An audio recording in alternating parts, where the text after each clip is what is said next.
Strange glitches a year after the events of the next level. Life is back to normal. Spencer, Martha, Fridge, and Bethany are in college but stay in touch. Milo and Eddie are gone, but Spencer still dreams of Jumanji.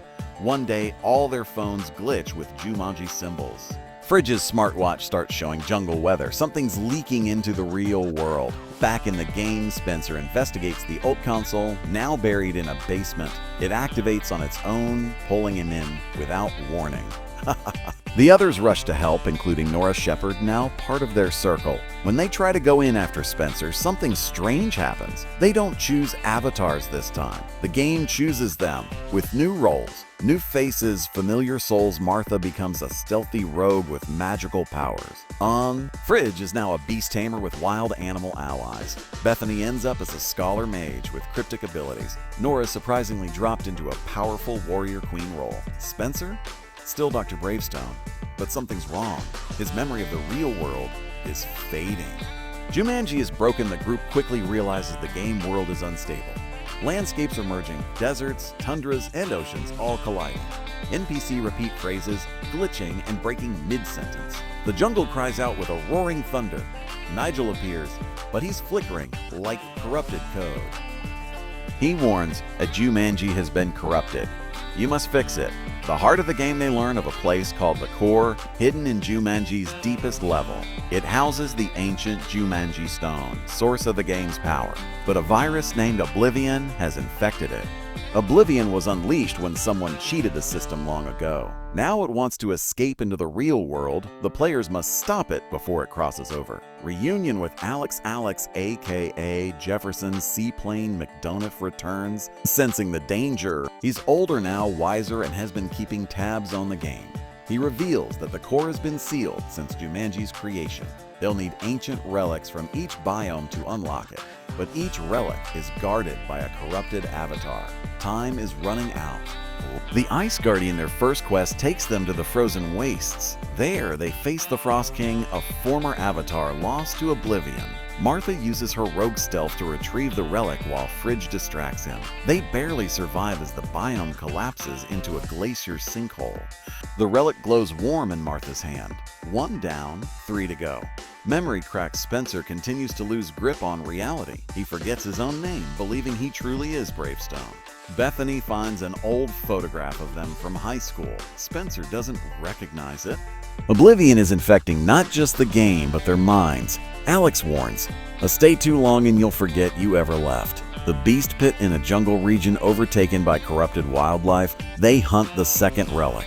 Fridge's beast taming skills allow him to calm a massive panther. But they're ambushed by glitch hunters, creatures made of static. Nora saves the day with a mighty war cry and hammer swing. They retrieve the relic, but lose a life each. Only 2 lives remain per player. The Sandstorm riddle, they venture into the Whispering Dunes where the relic is hidden in a riddle vault. Bethany deciphers ancient Jumanji runes under pressure. The wrong answer summons a horde of code demons. Spencer fights valiantly, but loses another life. They recover the 3rd relic. The core is starting to awaken. Van Pelt returns in the final biome, the Dark Mountains. A familiar figure emerges, Van Pelt, but a new version now fully possessed by Oblivion. He speaks in broken code, leading an army of corrupted avatars. You are players. I am the end of the game. The final relic is buried in his lair. A massive showdown is inevitable. The final fight begins. The team storms Van Pelt's stronghold. Traps, illusions, and corrupted animals attack from all directions. Martha uses her powers to shield Bethany, who finds the relic. Van Pelt stabs Alex. He loses his final life and fades. Enraged, Spencer defeats Van Pelt, but not before being infected. They unlock the core's path. Into the core, the team enters a digital-like realm beneath the game's surface. Floating platforms, shifting logic and reality, bending rules abound. Oblivion appears in its true form, a shadowy figure of code and memory. It reveals it was born from player fears and glitches over time. It offers them a choice: leave the game or lose yourselves forever. Spencer steps forward. Spencer's sacrifice knowing he's too far gone. Spencer chooses to stay behind. He fuses with the core, purging oblivion from the system.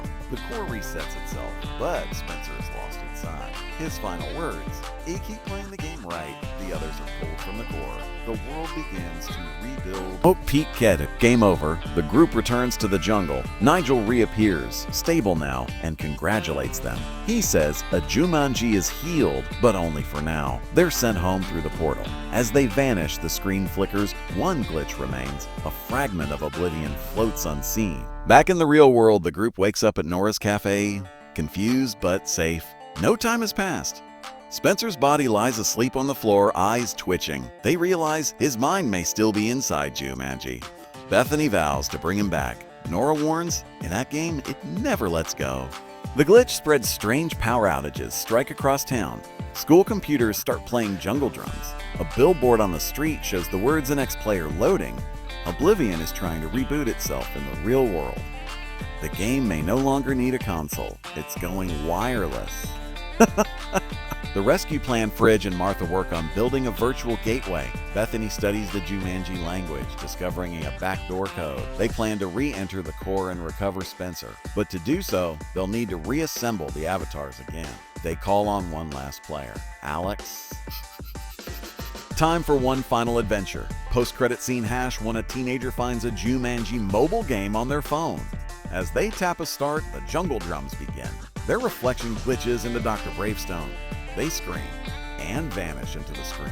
Oblivion lives on, now online. The game is never truly over. Post-credit scene hash 2 inside the core, Spencer walks through a silent, beautiful jungle. He's alone, but peaceful. Then a familiar voice echoes. Ready to play again? He turns and sees a younger version of himself. Cut to black.